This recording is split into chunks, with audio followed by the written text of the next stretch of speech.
our decisions are like a muscle, like you're starting to exercise. So the more that you start to get rid of things, you get easier.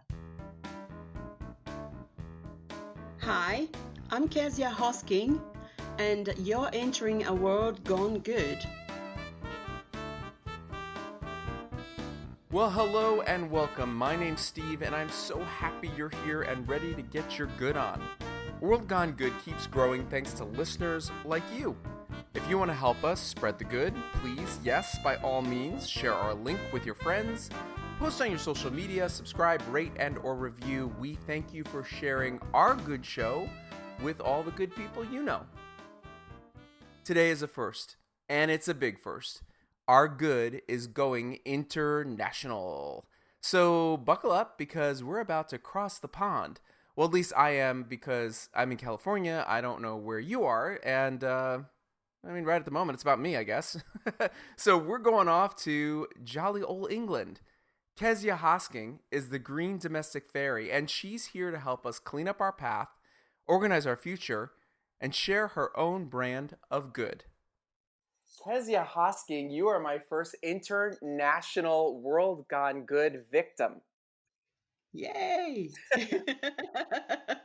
Oh, I'm blessed. I'm really, really happy to be with you, to be the first one. Yeah, That's it's exciting. exciting. Now, where are you in the world?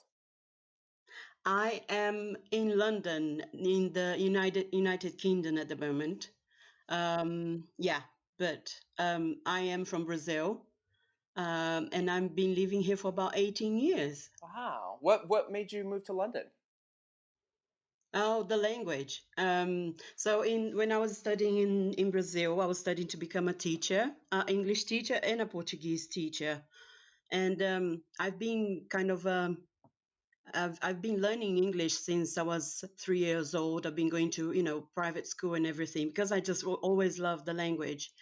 So I went to study, and then the English that I was learning there wasn't nowhere. It wasn't what I was expecting. It was English to teach. So I thought, okay, this is interesting. I don't like it. So then I said, okay, mom and dad, I'm going to get a gap year and I'm going to go to a country where they speak in English. So initially, I wanted to go to either America, USA, or the UK. And then at the time, the 9/11 happened. Uh, And I was like, no, I think I'm going to go to the UK instead. um, and then I did came to the UK in 2002. Yeah. wow.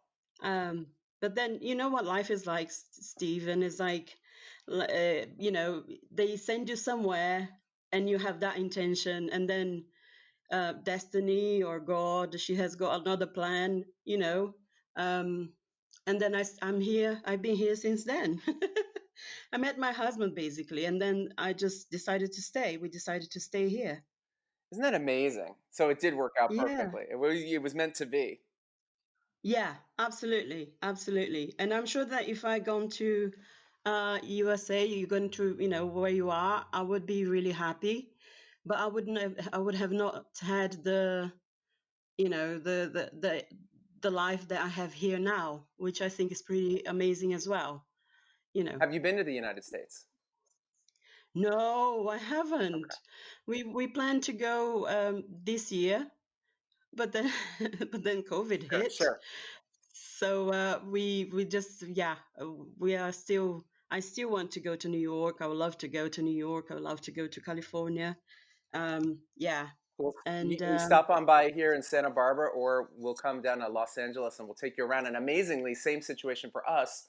I've been through Heathrow a number of times, but I've never been to London. And we had a trip to London and then right, on to Greece, and we right. had to cancel the whole thing. So that is in our future as well. So we'll take Oh we'll take yeah, turns being tour guides for each other. We'll come to London and we'll absolutely. make. Yes, we have a spare bedroom here, and I live in the suburban part of London, so it's like 40 minutes drive from Heathrow. Nice, nice.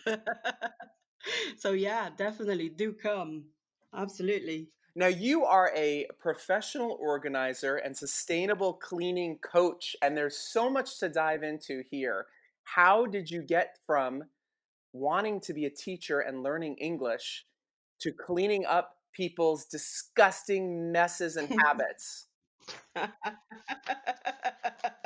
That is a very good question. So my one of my first jobs when I arrived here, because I came here as a student, so I was studying English and I studied here for quite a bit of time. Um, so my one of my first jobs, I worked at someone's house on Saturdays, but during the week I was working in her office. And she had a sort of a magazine. She wrote a magazine about health, and everything about alternative types of health kind of medicine. But yeah, I mean, I think that every immigrant, when they go somewhere, they, especially me, I was working part-time. I've had a friend who indicated me or recommended me, and yeah, and then I started working there. Every immigrant, they don't have much choice, do they? I mean, my English was good, but then my English was American English, because I never studied English, British English. Um, so people were still looking at me funny because I was saying things like trash and other things in water. Um, so then they were like, "Oh, are you American?" And I'm like, "No, no, I'm Brazilian, but I learned the American English." So my English, it wasn't perfect. It wasn't really good. I could get away with asking for directions and get food.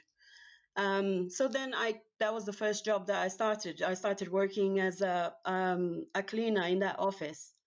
But then I was always wanting to learn, always wanting to read things, and my spare time, I used to read some of the magazines.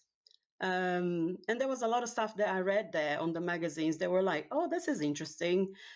Just like how is it that whatever you wear, whatever you have in your house affects your health, affects your fertility, affects your mental state and everything, all sorts of different things like that. Yeah, so that is how I became then a cleaner. And then after that, the time is starting to go by. And actually, I love cleaning. I love cleaning and I love, helping people to kind of have the best that they can in their house, feel the best that they can. I love that feeling. Probably because I'm empath, and also I'm number two on Enneagram. So I like helping people anyway. So, yeah, Well, there's an energy there that happens when you clear out space in your life, clear out space in your home, clear out space in your thinking process, and physically too. And there's got to be some good to that in letting things go and opening up. yeah, absolutely. You call yourself the green domestic fairy. Where did that name come from? um, because this sort of project has been in my heart and in my head for quite a long time. Um, and the so if I put the name into pieces, let's call it, so the green part is the sustainable part, is the part that, everything that I do, it's in order for our own well-being, for our own health, as well as the people around, as well as your pet, or the animals that live around, as well as the planet. So that is the green part. The domestic is just that it's everything to do with the house, and that is either cleaning, organization, hacks for the house and kitchen, and so many other things, and how to keep your appliances running well, in all sorts of different things like that. And the fairy is because that's how I've been starting to be called by my clients. There's so many instances that someone would arrive in their houses and they'll see that the house was nice and clean, and I was probably leaving the house to go home, and they were like, "Wow, your house looks so nice and clean." And then they will look at me and say, "Yeah, that's my fairy." So that's where the fairy comes from. I was going to call myself a goddess, but then I thought, no, I'm more like a fairy. I'm like quietly doing my magic. Um, and I'm happy just to kind of, to just to be doing my own thing. And yeah, so that is where the name comes from. Um, and I just had the time to kind of think more about that throughout actually this pandemic, whereas when I couldn't work, so I had to stay at home, and I started thinking about, what is it that I'm wanting to do. Yeah, so that's where the name comes from. So, in your travels and trails along the way, here's a question: who's filthier, men or women? And who has a harder time letting things go, men or women? Ooh, that is a very good question. That's a very good question. I think that both women I'll start with the who has the hard time letting go. I found that mainly women have a bit of time letting go. um I don't want to, I don't want to sound uh unfair, but I find that we tend to get a little bit more attached to memories and to things, and to, this letter, working with clients so many times, some clients are saying, well, this letter meant this and that, and this is very important to me. Whereas with their husband, with their partners, let's say, um, they are, well, this is useful. Okay, I need to keep that. This is not, but okay, I'm happy letting go of. So I would say that mainly it's women who has a harder time letting go of things. And in terms of filth, actually, they are both. Do you know the potential of filth, Steve, it's amazing from both sides. Oh yeah. And whether you are older, whether you're younger, it doesn't matter. Yeah, it's both sides, men and women. That's for sure. So we have a show here in the United States. I don't know if it's over there. It's called Hoarders. Um, Oh and yeah. yes, and Yes. it's about people who have a very hard time letting things go. Yes. Yeah, I watch it on Prime here. Yeah. Oh, perfect. It's amazing, isn't it, to see how things can build up. Do you work with people that get to that point? Yeah. Yes, I do. I do. And did they tell you before you get there, I'm at this point, or you go? Because I'm always interested in this. Like when you get a client and you speak with somebody on the phone and then you go see it, do you have a based on the conversation you have with them? It's like, oh, I need a little organizing, or I need a little touching up in the house. When you get there, Hmm. do you have a preconceived notion of what you're going into? Not always. Not always. Like one client that I had in the past, she took some photos, but then the photos were like just scraping scraping a little bit the surface.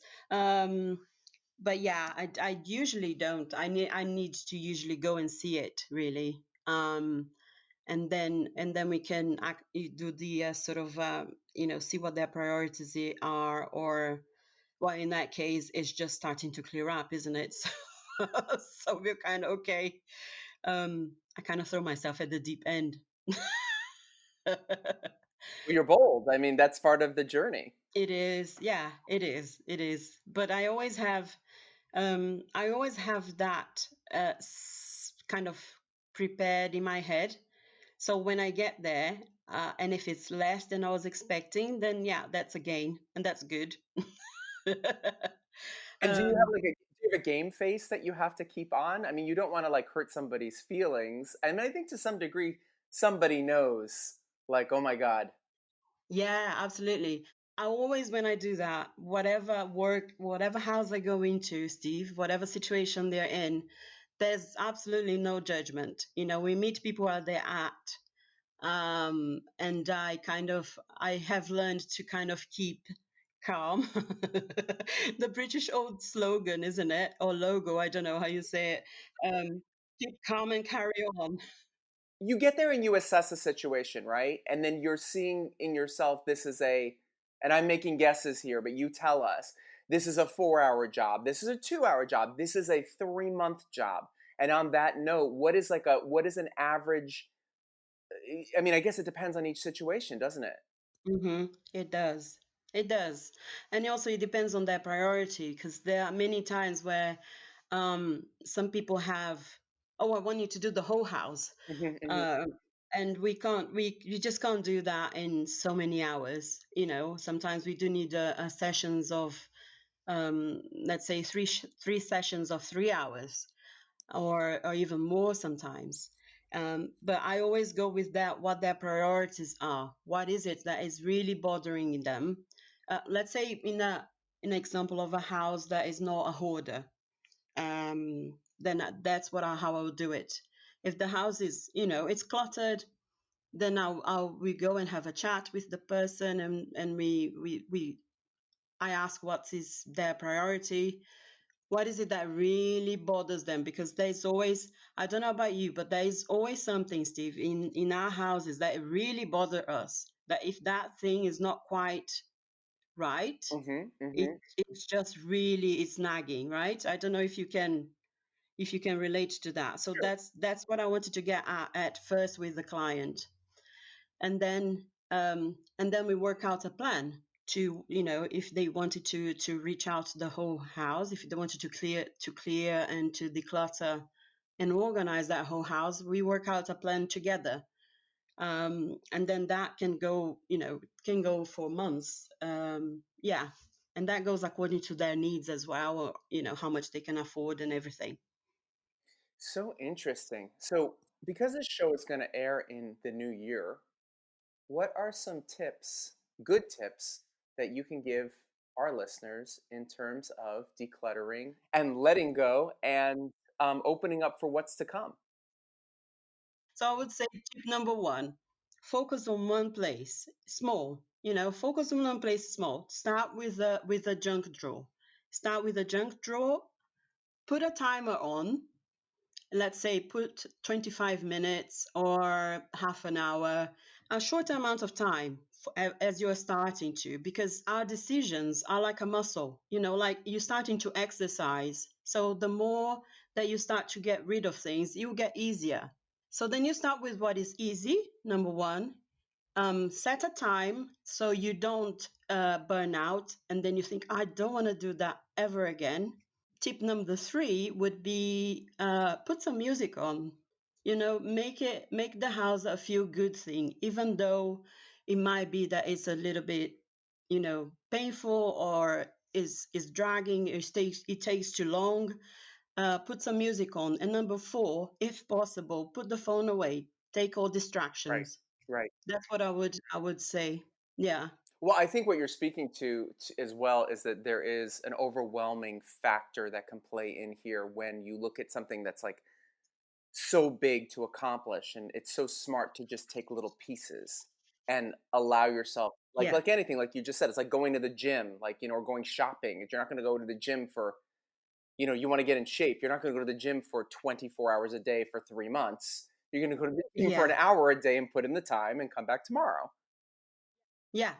Yeah. Absolutely. And also, it just be patient and compassionate with yourself. Yeah, yeah. Just, that is one main thing. Is like, imagine that someone else is there, imagine that I'm there with them, and how would I treat you? Oh, well, I would never say, why are you keeping this? I would never ever say that. So don't say that to yourself either. You say, okay, well, this was part of my past, and this I'm be keeping here. I don't have, or maybe it might be that I don't have any reason why I'm keeping this Hmm, object, hmm. but this is time to let go, and that's okay. And then do ask yourself, is this useful, or is this beautiful, or does that object holds, like a very very good memory for me? And if it does, keep it and put it in a place that it's of honor in your house, Right. but don't, if you have stuff that you're keeping it that is precious inside somewhere, you can't see it, right? So you, all those memories, you cannot relive them by looking at that object. So put them in an honor somewhere, where you can show them up. So I wrap up these shows with 3 questions. Don't worry, you know the answers. I'll ask you the easiest one first. Where can people find you online, and where can people in your side of the pond um, make put you to work as their own green domestic fairy? Plug away your own stuff. Great, thank you. Yeah, so you can find me on Instagram and on Facebook as the Green Domestic Fairy. My website is still in the oven, let's put it that way. So I have a blog, uh, which is called the Green Domestic Fairy .wordpress.com.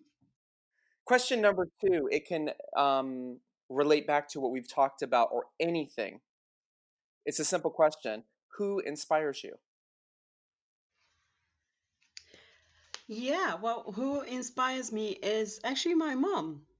Like um, I also lost my dad last November, a year ago, in November 2019. And yet she's just dealing with the grief, with a pandemic, and with work, with such a sort of resilience that I used to look up to her a lot in the past, but just with those new situations, she inspires me so much. And she also kind of she finished her degree really late in her years. She was like 40, 45, and she's still working and she doesn't want to stop. And I just look at her and I was like, wow, I want to be like her when I grow up. Last question. It's an easy one. Again, whatever comes to mind, tell me something good. Wow. Tell you something good. It's just the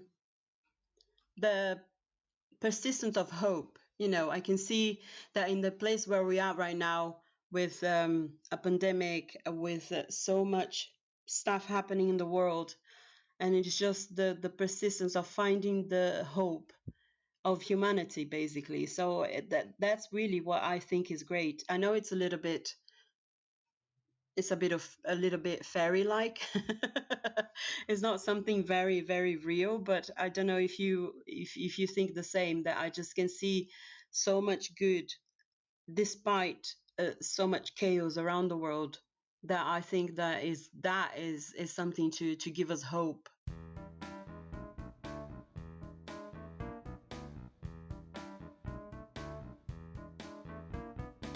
Thank you, Kesia, for sharing your good with us.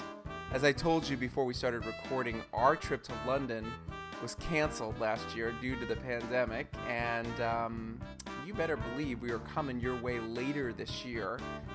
And we're going to get ourselves some proper English tea or a pint together. I'm going to let you decide. Next time on World Gone Good. This gift of going on that trip with you really was a gift of healing, a gift of connecting both to myself, to you, and to the possibilities of what comes next. We're going on another trip. Well, this time it's a road trip with my pals Tanya Perez and Ryan Basham. Now, when I heard that these two besties were taking a road trip together, I thought, oh my God, this is such a good idea for an episode for my podcast. We can talk about the good of a road trip. There was just one thing I didn't know: why they were road tripping in the first place. And so this next episode's story went in a direction I won't and you won't ever expect. I hope you'll join me. Until then, be good.